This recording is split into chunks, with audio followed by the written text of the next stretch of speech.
ایک یہودی بچے کو کوڑا مار دیا صرف اس لیے کہ گھڑدوڑ میں وہ یہودی بچہ آگے نکل گیا.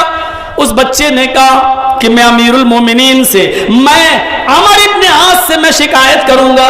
بیٹا بولتا ہے جاؤ جس سے شکایت کرنا چاہو کر دو. عمر ابن عاص میرے باپ ہیں, وہ خلیفہ ہیں, یہاں کے گورنر ہیں, اور میرا کوئی کچھ نہیں کر سکتا. وہ یہودی بچہ خاموش ہو گیا. جب یہ گورنر کا بیٹا ہے تو میرا کیا ہوگا. کچھ دنوں کے بعد حضرت عمر ملک شام گئے اور لوگوں کی ایک میٹنگ لیتے ہیں. کیا عمر ابن عاص نے صحیح کام کیا ہے؟ تم بتاؤ, کوئی شکایت ہو؟ کوئی نے, کسی نے کوئی شکایت نہیں کی. چھوٹا سا بچہ اٹھتا ہے, کہتا امیر المومنین مجھے شکایت ہے. کہا کس بات کی؟ ادھر آؤ بیٹا. یہودی بچہ 11-12 سال کی عمر, وہ بچہ آگے آتا ہے.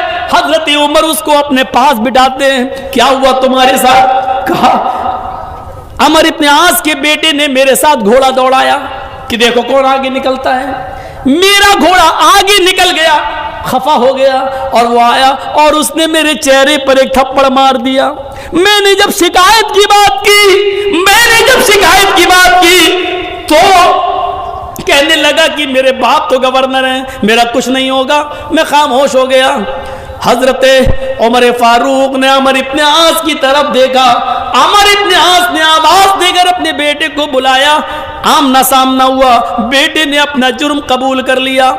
حضرت عمر فاروق نے پھر اس بچے کے ہاتھ میں کوڑا دیا اور کہا کہ جتنی زور سے اس نے تجھے تھپڑ یا کوڑا مارا ہے تو بھی بدلہ لے لے.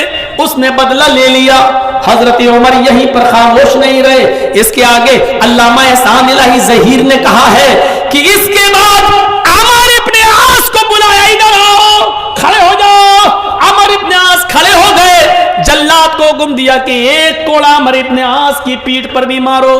عمر ابن عاص نے کہا میرا کیا جرم ہے؟ کہا پہلے کوڑا کھاؤ. جب کوڑا کھا لیا تو بتایا اے عمر ابن عاص, یہ کوڑا تمہیں اس لیے مارا جا رہا ہے کیونکہ تم نے اپنے بیٹے کو صحیح تربیت نہیں دی, تم نے اپنے بیٹے کو صحیح تعلیم نہیں دی. اگر صحیح تعلیم دی ہوتی تو تمہارا بیٹا اس یہودی بچے سے یہ نہ کہتا کہ میرا باپ گورنر ہے, میرا کوئی کچھ نہیں کر سکتا. تمہیں نہیں معلوم کہ اسلام لانے کے بعد کوئی چھوٹا اور بڑا نہیں ہے. عدل کا تقاضا یہ ہے کہ تمہیں بھی کوڑا مارا جائے کیونکہ تمہارے بیٹے کو یہ جرأت کیسے ہوئی یہ کہنے کی کہ میں گورنر کا بیٹا ہوں. یہ کوڑا تمہیں یاد رکھے گا اور ہمیشہ اپنے بیٹے کو اب صحیح تربیت تم دو گے. میرے پیارے ساتھیوں, یہ مساوات کا ایسا درس اسلام دیتا ہے جو دنیا کی کسی تاریخ میں نہیں ملتا ہے, کسی تاریخ میں نہیں. آج ایک روپے کے ساتھ اور کروڑوں روپیوں کے ساتھ کیا معاملہ ہوتا ہے. ذرا تصور کرو کہ عمر ابن عبدالعزیز کی بیوی کے پیٹ میں بچہ ہے, 4 دن سے بھوکی ہے, کھانا نہیں ملا. ان اپنی خادمہ سے کہتی یہ تو کچھ دیں گے نہیں, تم بیت المال سے تھوڑا دودھ لے آؤ. بیت المال کے خازن نے جلدی سے تھوڑا دودھ کا پیالہ دے دیا کیونکہ خادمہ نے کہا تھا 4 دن سے کچھ نہیں کھایا, اگر کچھ ملا نہیں تو بچہ مر جائے گا, پیٹ میں بچہ کہیں مر نہ جائے. دودھ کا پیالہ لے کے آ رہی ہے. عمر ابن عبدالعزیز کنویں کے پاس بیٹھ کر رات کے اندھیرے میں وضو بنا رہے ہیں, تہجد کی نماز کی تیاری کر رہے ہیں. انہوں نے دروازے سے آتے ہوئے اپنی خادمہ کو دیکھا جو اوڑھنی سے کچھ چھپائے ہوئے ہے. اٹھتے اور کہتے ہیں کہ کیا ہے اس میں؟ اس نے چادر ہٹائی, دیکھا دودھ کا پیالہ. کہاں سے لائی ہو؟ کہا صاحب یہ پیالہ تو مجھے بیت المال سے لائی ہوں. کہا کیوں؟ کہا آپ کی بیوی کے پیٹ میں بچہ ہے, 4 دن سے کچھ نہیں کھایا ہے. حکیم اور طبیب یہ کہہ رہے ہیں کہ ماں کچھ کھائے گی تو بچے کی زندگی بنے گی, بچے کا گوشت بنے گا. ماں جب بھوکی رہے گی تو بچہ مر جائے گا. خطرہ ہے, آپ کی امانت آپ کی بیوی کے پیٹ میں پل رہی ہے, ڈر ہے کہ کہیں بچہ مر نہ جائے, اس لیے تھوڑا سا دودھ پی لینے دیجیے.